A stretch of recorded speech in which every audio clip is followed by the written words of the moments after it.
To our great armed forces of the United States stationed all over the world, I have a nostalgia-filled message. Happy Valentine's Day. Love letters have symbolized the union of patriotism and family devotion among our soldiers for 250 years. The harmony of love of country and love of family is what makes us uniquely American. It is very balanced, which strengthens our military and builds our communities. And now, it is my distinct honor to introduce your Commander-in-Chief, our leader who maintains a mission of peace through strength, President Donald J. Trump.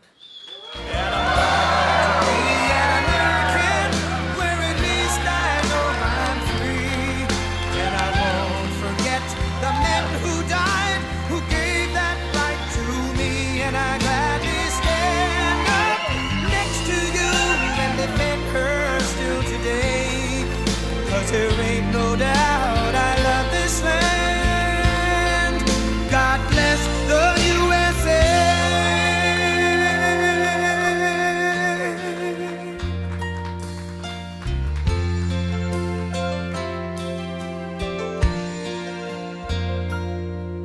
From the lakes of Minnesota to the hills of Tennessee.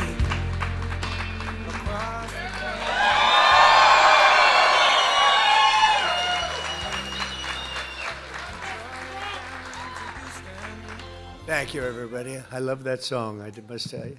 I was really referring to the song. They turned it off. That's terrible, but that's all right. Honey, thank you very much. Appreciate it. Please. So we have an amazing group of people before me. Amazing. And very proud of you. Somebody said, I was just watching a little news coming down. They said, oh, it's amazing he can find the time in his busy schedule. Believe me. You're the time. My schedule's not the time. Although we do have a couple of interesting things happen. We just had fantastic reports on inflation, way down. Costs of products, way down.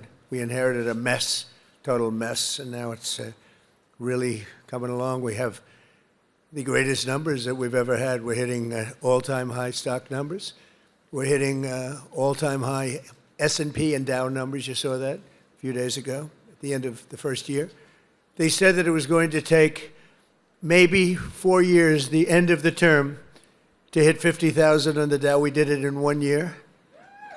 And likewise, to hit 7,000 on the S&P was going to take at least 4 years, could be 5 or 6. We did it in 1 year. So, and all I know is forget about the stock market, forget about Wall Street. Your 401ks are doing very well. I don't have to ask you. Is anybody doing poorly with their 401k? If they were, you're a pretty bad investor, I'll tell you. But I want to thank Melania. Our country is truly blessed to have such a phenomenal First Lady. And now she's a movie star on top. Can you believe? She did a movie. It's the hottest thing you've ever. It's crazy. Congratulations, by the way. Very good. You know who loves that movie? The ladies. They go see it 3, 4 times. That's what I heard. They go see it with the husband. The husband really likes it a lot, but the women go back and see it. But she's a great First Lady. And I'm thrilled to be back on one of the greatest and most celebrated military bases in the history of the world, Fort Bragg. We have your name back. We got your name back from the radical left. The radical left is not happy about it. It's another reason you have to vote for us, because they'll change it back to whatever it might be. This is the home of the legendary Green Berets, the home of the Sky Dragons, and the All-American 82nd Airborne. And in particular, I hear that we are joined by many exceptional soldiers from the 1st Brigade Combat Team, also known as the Devils in Baggy Pants. What's that all about? The devils, they are devils. And you are devils, I will say. And I have no higher honor in life than to be your Commander-in-Chief. I'm so proud of you all. And so let me begin by saying a very, very big thank you to our great warriors and the men and women of the United States Army. Unbelievable.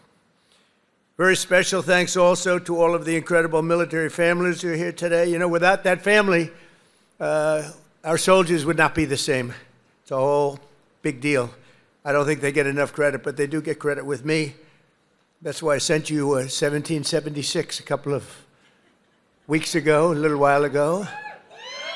We had a lot of money coming into our country from tariffs, and I said, let's send a little to our, so, you know, they came in, they said, sir, we can do 1,775. I said, oh, that's good. They put the number. I said, you know, if we add one more dollar, it's 1776. I said, add a dollar. Add a dollar. Did everybody get 1776? I think so, right? You think the Democrats would have done that? Forget it. But it's really because of your incredible sacrifices to keep America safe and free. There's nobody more respected than the people in this room. We're also joined by General Gregory Anderson, General Brandon Tagmeyer, Secretary Howard Lutnick, Senator Ted Budd. He's doing a fantastic job, too. Members of Congress, Mark Harris, Pat Harrigan, Brad Knott, David Rouser, Addison McDowell, and your own congressman from right here in the district, a really great guy. He's a real leader, too. Richard Hudson, where are they? Where are they all? Look at them. They're all dressed up. They have to be nice to you because without your vote, forget it. They're out of commission, right, fellas? But what a good job. And Richard, this is your area. Congratulations. He's always bugging me for more money for Fort Bragg. I said, Richard, get off my back. And we're going to do that. You know, they're talking about a big compound, right? And we're going to get that done. We're going to get it done for you. Now, if the Democrats get in, it's not going to happen. I guarantee you that. But we're going to get that done. That's your number one priority, I think. Richard Hudson. So you have another man who is running for the Senate, who is phenomenal. The only thing is he's not as well known. He was behind the scenes. He was the head of my 3 campaigns. I won all 3 times here by a lot. It wasn't even close. And he was responsible, along with Laura Trump. Laura is fantastic. Born here and loves the area, but they work together. But Michael Watley, if he's here, I don't know. Michael, will you come here for a second, please? He's running for the Senate, and if he gets in, you're going to be taken care of. If he doesn't get in, we're going to be stripping the military like they always do, the Democrats. This is a man who was the head of North Carolina. So he did so well that I said, who is that guy that did so well? Because when it came time to picking the head of the Republican Party, I picked him. And you saw what happened in the last election. We won in a landslide. We won every swing state, all 7 swing states. We won by millions of votes, the popular vote. You know, the first time I won, but they say I didn't win the popular vote. You know I did. I won it by a lot, but they say I didn't. So every time they'd introduce Donald Trump, who didn't win the popular vote, but he, you know, whatever. I said, I don't ever want that to happen again. But we did. We won everything. And this is a man that was in charge of this state. He did so well here. There was nobody else that I even considered to run the RNC. That's the whole country. And we had a big, big victory just recently that you know very well, a victory like they've never seen. So I'd just like you to say a couple of words, Michael. Congratulations. Thank you. Good to see you.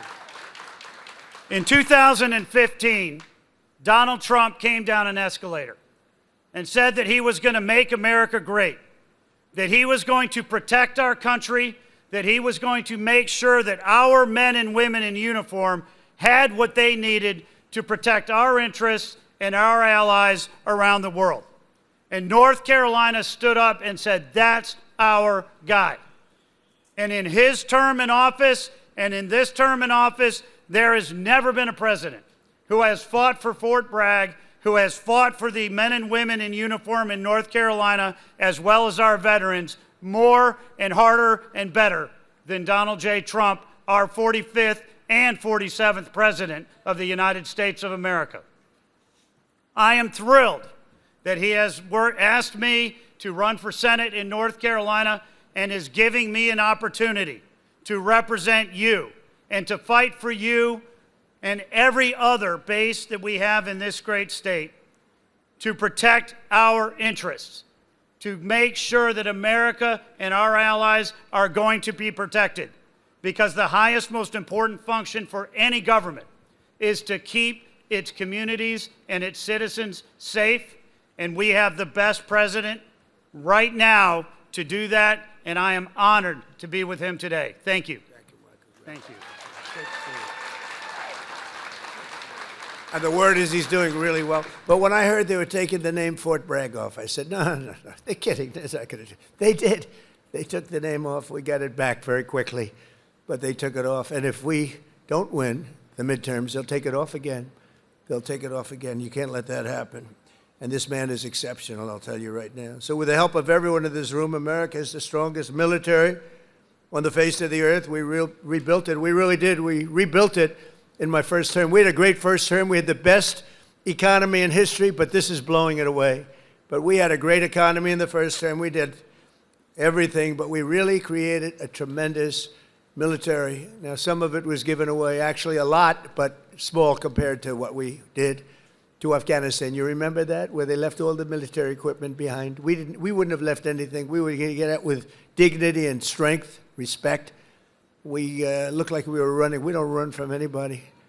That was a Biden embarrassment. What a terrible president. But we came back and we already have rebuilt our military to stronger than it was even then. And we don't leave equipment behind. We don't leave jets behind. I said, why do you leave those jets behind? Sir, I thought it was cheaper to leave it behind. You know, $150 million plane. All they had to do was put a little jet fuel in there and fly it to wherever they want to fly it. These people were the worst. We can't let it happen again. Our military, if the Democrats get in, will be severely misserved. But we rebuilt it in my first term, and now we're making it stronger and bigger and better than ever before. The recruiting is through the roof. You know that. After years of recruiting shortfalls, as an example, new enlistments have soared to record highs. We had, a year and a half ago, nobody wanted to join the military. They didn't want to join the Army. You know that. It was like terrible. They didn't want to join the Army, the Navy, the Air Force, the Marines, the Coast Guard, or my beloved, how about that, Space Force. Do we like Space Force? It's turning out to be very important. But they tried to end that, and actually the military refused to allow that to happen. But you couldn't get people to join. And as soon as we won the election, that election took place on November 5th. From November 5th on, it was like a miracle. Now we have waiting lists for every branch of the military, waiting lists of people to get in. In other words, your jobs are wanted by everybody. And isn't that a better feeling? I'm looking at the smiling faces. We've got a lot of smiling faces. You should be smiling. Last year, the Navy and Air Force and Space Force all surpassed their recruiting goals by 5 months early, and the numbers are through the roof. In fact, it'd be a very good time to expand. You know, it's a good time to expand. But the Army did even better than the others, and you shattered your annual recruitment by almost 5 months and lots of days, but more importantly, the number and the quality of recruit has never been higher. This year, the Army is beating its recruitment goal by 116%, and I'm very proud of that. I was very embarrassed for a period of years as I watched how badly this country was run, standing outside and hearing constantly that we couldn't get people to join our great forces. We ended the scourge of political correctness in our military. We renamed the Department of Defense to the Department of War. Think of it, we won World War I. We won everything. World War II, and everything before, during, and a little bit after, except we fought a little bit differently. We fought to be politically correct. We were a politically correct force with the presidents. But now we have a real force, and you see that with what we did in Iran with the B-2 bombers. A lot of you were involved in that. And what we did recently in Venezuela, nobody ever saw anything like that happen. A Venezuelan general who was on the site, but he moved out fast enough that he lived, because most of them didn't. But he was on the site. He said, we were totally prepared. We saw the planes coming. We saw everything coming. You know, they're a good, strong force. And he said, we got hit like nobody's. They were hit from 17 different directions. They said, there's never been anything like that. it was over in like literally a minute. Everybody was running for the hills. And that's what we have. We have the strongest military in the world by far. We have the best equipment. We have the greatest people, soldiers. We brought back merit as the sole consideration for advancement and promotion in our military. We won the Supreme Court case, shockingly in that case. It took courage to come up with that decision. It's based on merit. Now you want to get into a college, it's based on merit. It's not based on anything else. You want to get into the military, you got to have a little muscle. You got to be strong, like these people here. It's like you're like central casting. I'm looking at all these beautiful-looking people, but you have to be a certain type to do well. And we were taking anybody that wanted to get in because we wanted to be politically correct. No, it's based on merit now. You get into the military based on merit. And other places also based on merit. There might be advantages to other people in other fields. But this is all based on merit. As long as I'm president, we will be the best led, the best trained, the best equipped, the most disciplined, and the most elite fighting force the world has ever seen. That's what we've turned out to be, and everybody knows it. They all know it. Every country knows it. I speak to all of them. They know exactly what they would be up against. Hopefully we'll never have to test them. And because of our strength and because of what we do, we probably won't have to be tested. That's why this year we're investing also $1 trillion in our armed forces, most we've ever spent. And next year it's being raised. In fact, we're going to be building a number of battleships. You ever hear of battleship? You know, World War II, you saw those big ships, the Iowa, the Alabama, the Missouri, they're going there, sailing through that water like it's nothing. Those big waves are crashing into the front. The hulls are made of 7 inches of steel, not aluminum. Aluminum's fine, by the way. I don't want to hurt the industry. We're doing very well. But I'll take steel. And it's going through those waves like it's a hot knife through butter, right? And it was incredible. It was a great thing. It was a great act of beauty when you looked at that, the scenes, Victory at Sea. I don't know, has anyone ever seen Victory at Sea? Probably the ones that have would have joined the armed forces when you have, but Victory at Sea. And you looked at those battleships. So now we're building 10 of them, initial order, 10. And I said, what about reinstating the old ships? We have some of them in dry dock. Some of them are museums right now, like the Iowas and Rancho Palos Verdes in California. You have a couple of them, and they're still very powerful looking to me. So I said, what about bringing them back? They said, sir, it would be no good. Why do you say that? The new battleship that we have, which I've seen and helped design, I put a little more spirit in the hull, a little more, give me a little bit more hull. I want that ship to look gorgeous, you know. Forget about stealth. They say, oh, it's stealth. They design ugly equipment for stealth. Well, we're designing great-looking equipment, also stealth. But I said, well, what about bringing them back? Sir, the new ships, the new battleships that we have almost very soon under construction will be, listen to this, 100 times more powerful than the ships that we got to see in the 1940s. Think of that, 100 times more powerful. We need that. This way nobody messes with us, right? We need it. For every service member in our military, this historic investment also includes a well-deserved, across-the-board pay raise, not including 1776. And at my request just before Christmas, we did the, and really in honor of the 250th anniversary, we did that little special payment, which everybody appreciated, and it was an honor for me to do it. As part of the one big beautiful bill that we got approved, which was amazing because it really encompasses all 4 years of the term. We'll also be investing over $1 billion to improve on-base housing, and a lot more than that at Fort Bragg. We're going to be doing, if we get the congressman's wish, we're going to be doing a lot more than that. We're also going to spend billions of dollars on improving here and around the area. We're going to make it great because the people in this area have been so incredible. The spirit they had. When they changed the name of this base, the spirit, not even military people, they were so proud of that name, Bragg. They said, we have to bring it back and keep the area safe. It's a great area. In fact, I'm thinking about moving here someday. Maybe I'll move here with our great movie star. We'll move here with our First Lady. We'll move to Fort Bragg. Would you like that, darling? She loves it. It's a possibility. Actually, it's not a bad idea because we love it. But we want to keep this area safe, and we can't do that without the leaders, and your ex-governor is not one of them. It would be a disaster if he got in. And one of the things that I just mentioned and saw, you saw the monster that killed an innocent young Ukrainian girl a couple of months ago, slitting her throat from behind. And this was the man, the governor, that allowed this man to get out and to do that. We don't do that. We don't do that. Everybody knew he was trouble. Many, many crimes, one of the worst pasts I've ever seen. And she sat down, she had her throat slit. And that's not going to happen with Michael Watley, that I can tell you. So I just want to tell you it's very important because our military has to be protected. Our people have to be protected.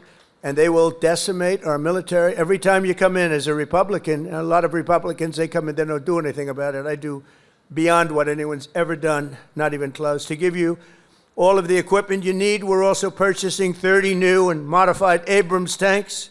Still the best tank, right? Still? It was named in honor of Stacey Abrams. Only a few very political people would understand that. Congratulations. Thank you very much for a great name, Stacey. But brand new Abrams tanks, 48 new Black Hawk, Chinook, and King Stallion helicopters, the best in the world, the latest equipment, and 86 armored multi-purpose fighting vehicles, all of the things that you've been wanting to get, all brand new. And we're going to be reviving our strength. We're going to be doing many other things that nobody thought was even possible. And we're actually using that strength to defend the core and vital interests of the United States. And very simply put, America first. You know, it's all about America first. We were putting America last. These people that were running our country were putting us last. We're now America first. And we'll help other countries. We have a very good relationship with NATO, but NATO took advantage of us for many years. We were paying for almost 100% of NATO. Now they're paying their own bills. I got them to pay. We took them from not paying 2% GDP to paying in full 5% GDP. Big difference, like day and night. With the help of our military, we stopped the invasion on our southern border for 9 straight months. 0 illegal aliens have been admitted into the United States, and that's done by the radical left. Those charts are made up by the radical left, so I can't imagine that they could be wrong, because it seems hard to believe we could have had 0. My friends, these are early supporters. I have so many supporters up here. How the hell did you get into the military base? It's amazing. I'm a little worried about that. Let's check security. But no, I have so many. You know, I have women from North Carolina. It's about 50 or 60 of them. And they followed me all over the place. Where are they? Here, they got to be here. Oh, yeah, there they are. They're great. Oh, there they are. There are sometimes 50. And I don't know what the hell's going on with their husband, because they're, you know, traveling to California. They're all over the place. But they've gone to almost 200 rallies. And it's so great. It's so great. We have Susie Wiles here also, who's the first female chief of staff, and she's done a fantastic job, and she's standing right next to those great patriots from North Carolina. No, they would go all over. It didn't matter where I was. Sometimes I'd see them, like, I made a speech in London. They ended up being, they must be pretty wealthy. That's all I know, because they do a lot of traveling. But thank you very much for being here, and for your support for years, because they were there right at the beginning. 2015, even 2015, before we started. Some of them were there before I even announced. They said, he'll be a good president. We need a good president. But they're amazing patriots. Thank you very much. Appreciate it. And last summer, I ordered devastating strikes on Iran's key nuclear facilities, and something that was called Operation Midnight Hammer. That's exactly what it was. 1 o'clock in the morning at midnight with no moon. You couldn't see a thing. And I got the message, sir, they have entered Iranian airspace. And I got to see it all take place. It was amazing. The B-2s, the flying wing. And I didn't understand the B-2s until then, but now I understand it very well. So does he. We just ordered a lot more. The super-duper new model, right?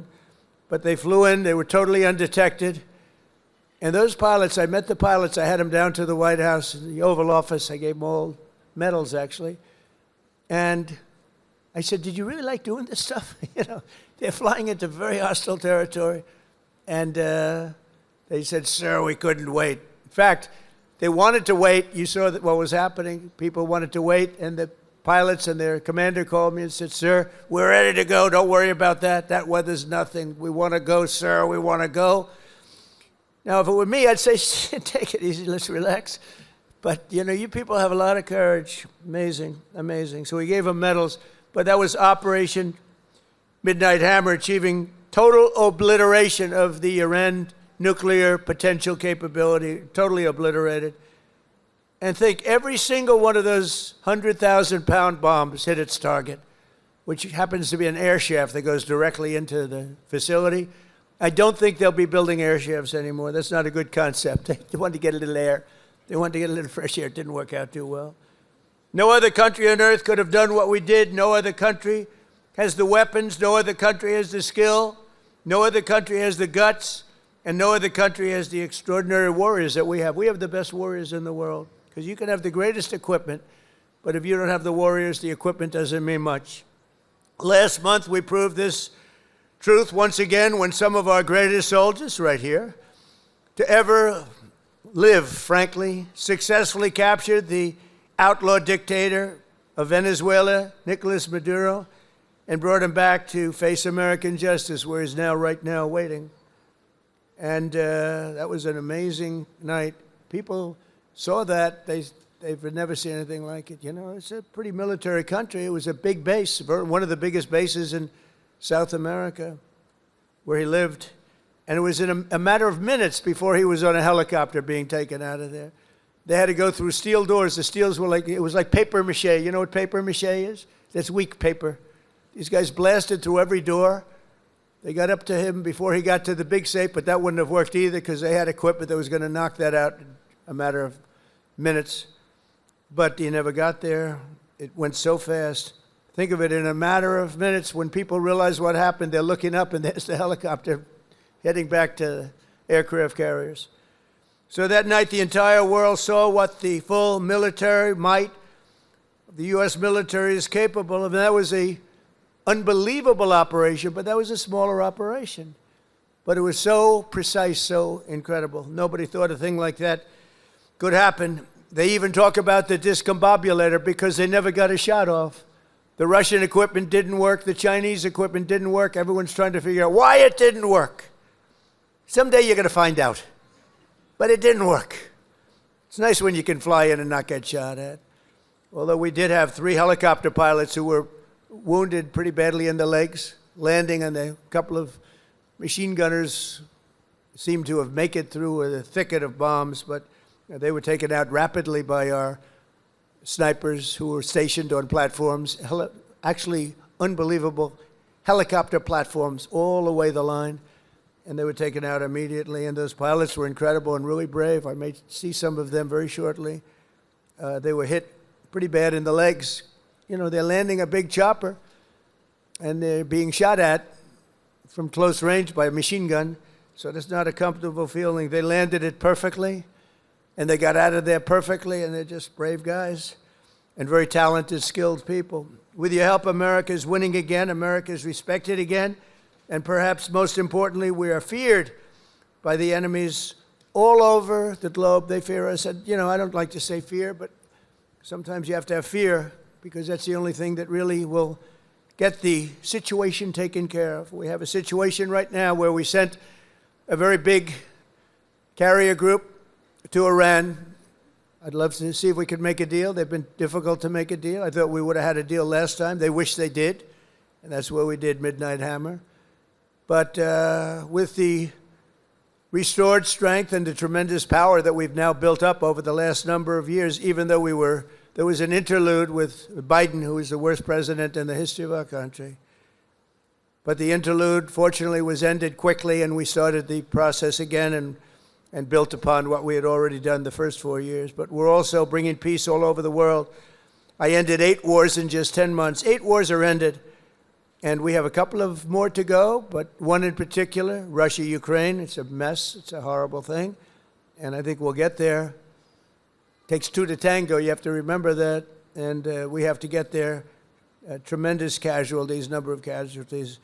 There's a war that if we were involved in that war, it would have been over very quickly, and effectively, but we're not, fortunately.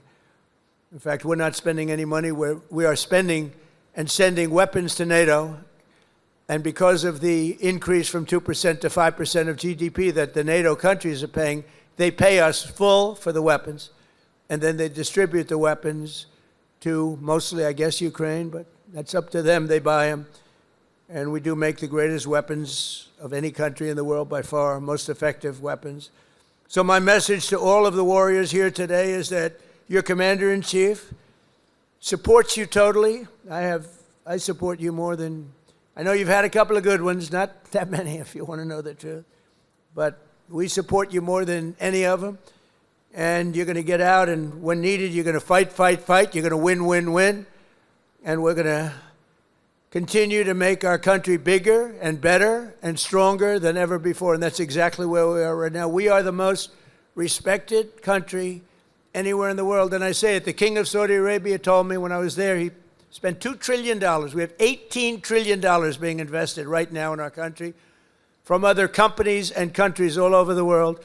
The most any country's ever had is $3 trillion. That was a long time ago, and it didn't happen to be us. It was another country. It starts with a C. Can you imagine what I'm talking about? China. But we have $18 trillion being invested. As an example, in the Biden 4 years, they had less than $1 trillion.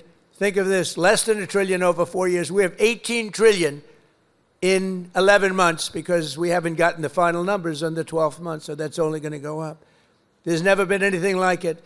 But the King of Saudi Arabia looked at me and says, you know, a year and a half ago, I thought the United States of America was finished. I thought it was dead. And now you have the hottest country anywhere in the world. We have the hottest country anywhere in the world, and you're a very, very big part of it. Thank you to the Army. Thank you to everybody here. Thank you also to our great politicians. They're great leaders, and they love you as much as I do. Thank you very much, everybody. Thank you.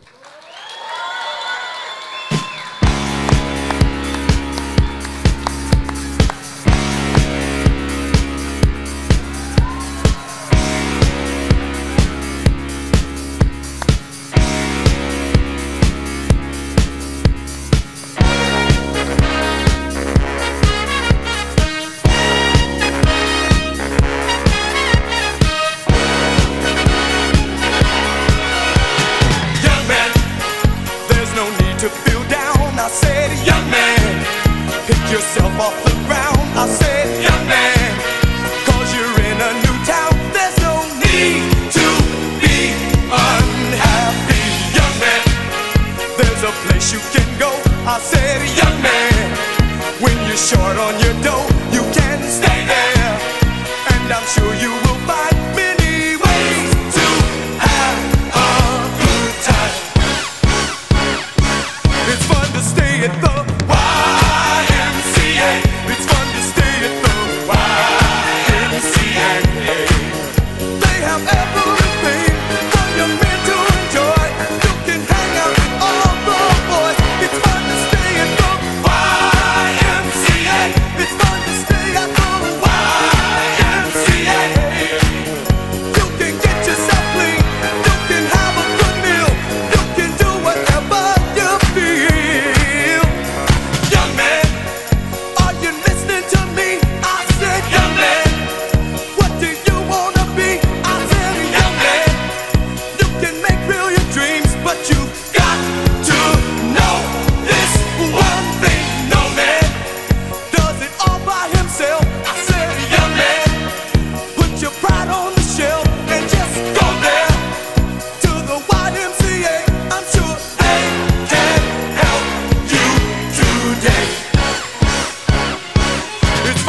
man. Take a walk up the street, it's a place there called the YMCA.